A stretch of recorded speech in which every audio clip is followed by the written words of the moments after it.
Selon le parquet, l'opération Regain représentait à elle seule 20% de l'ensemble des biens saisis l'an dernier. Mais pour cet avocat, impossible d'y voir une victoire.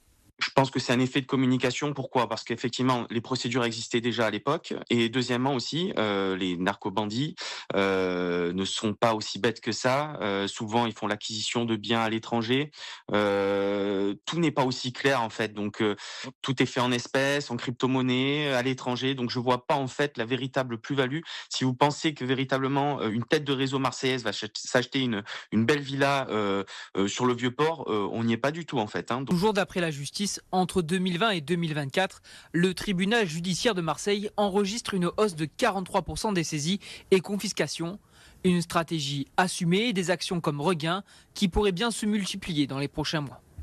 Selon le parquet, l'opération Regain représentait à elle seule 20% de l'ensemble des biens saisis l'an dernier. Mais pour cet avocat, impossible d'y voir une victoire. Je pense que c'est un effet de communication. Pourquoi? Parce qu'effectivement, les procédures existaient déjà à l'époque et deuxièmement aussi, les narcobandits, ne sont pas aussi bêtes que ça. Souvent, ils font l'acquisition de biens à l'étranger.